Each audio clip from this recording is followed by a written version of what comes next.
From KARK4 and Fox 16, this is a special report. Here's Mitch McCoy.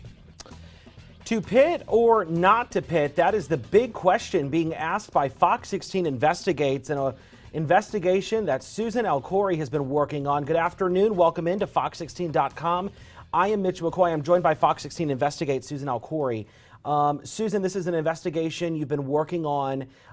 Deadly force behind the wheel. Kind of catch us up on this investigation we're going to be seeing tonight on Fox 16 News at 9. Well, this is something we first started looking into in January of this year and started to try to pull records from Arkansas State Police about the pit maneuver. And what you're seeing there is kind of the key up to pit maneuvers happening by a state police trooper.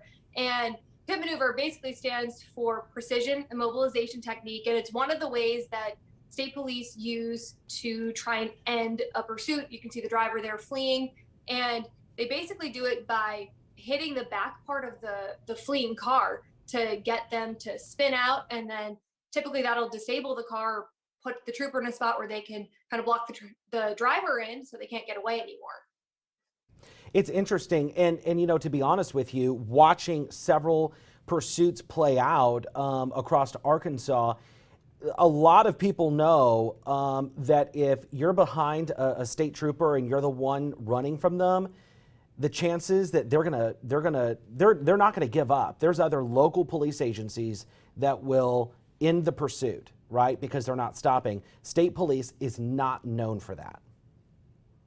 Well, state police, I mean, state law is pretty clear. You know, when an officer pulls up behind you, flashing blue lights are on, you're supposed to immediately pull over. And so state police will be involved in these types of pursuits when someone isn't stopping. And that's actually something that in a statement that state police sent us, saying that they've noticed that more drivers are fleeing, and that's why they've been doing more of these pursuits, because they've noticed an increase in drivers who are fleeing when the lights go on.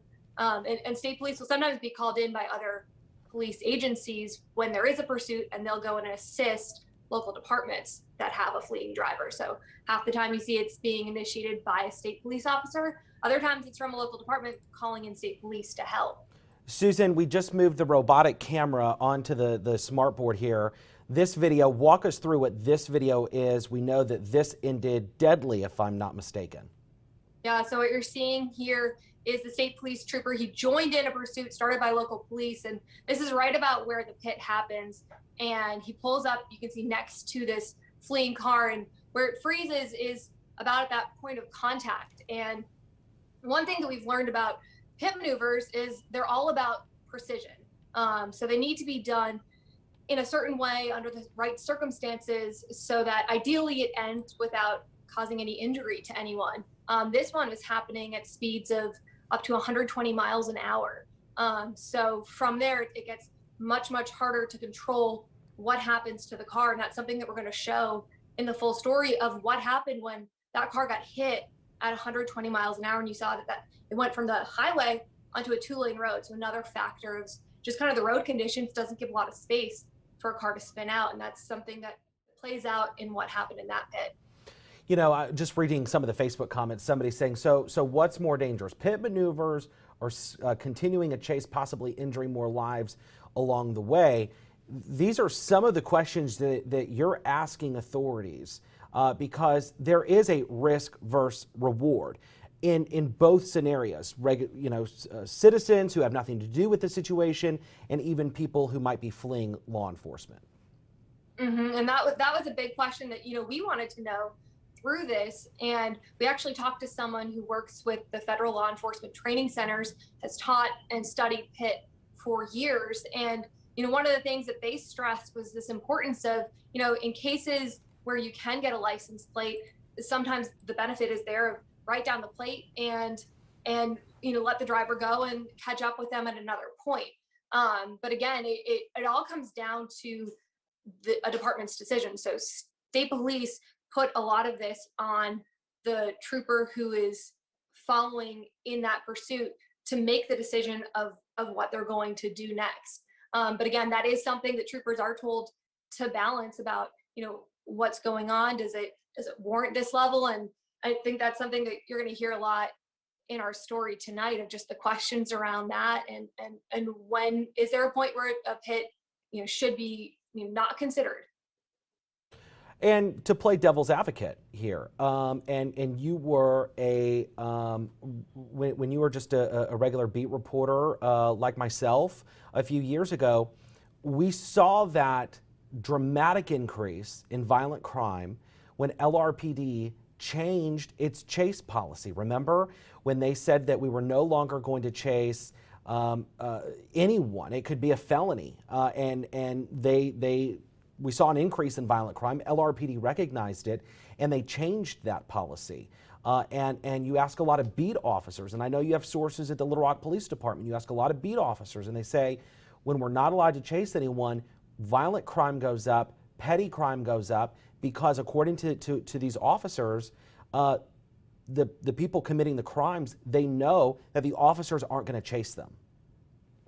Yeah, and I think that's something that it's a balancing act. And you see, even not just in Arkansas, but when we looked at other states and what are their policies. And other states put limit on chases or on pits where, if someone has committed a felony or is wanted or has done a violent crime, then they allow parameters in that to say, okay, if they're fleeing and the pit maneuver is what the officer in that moment believes is the best course of action, it clears them to do that, or if something warrants a use of deadly force. But that's a big balance to weigh here, because pit maneuvers, there is a potential for something to go wrong if it's not being done in that precise way that it needs to happen.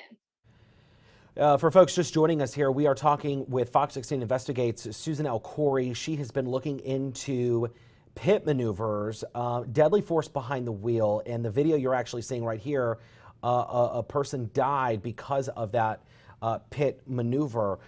Susan, for folks just joining us here, this is something you've been working on for some time. What do you think some of the big takeaways will be tonight when folks watch your investigation on Fox 16 News at 9? Well, I think one of the biggest things is just starting to look at what is our state's policy when it comes to state police and doing these pit maneuvers. Officers have a lot of different options when it comes to pursuits. This is one of the things that they can weigh, and we have seen it the number of pits happening has risen dramatically in the past year. And so that's something that, I think people should be thinking about, and knowing that, if you're not pulling over for state police, there is a chance that this could happen. And what are the parameters that are being done here? What are officers being told to weigh? And what are the outcomes that can happen if it's not happening within that kind of ideal scenario, which a precision immobilization technique, it needs to be precise.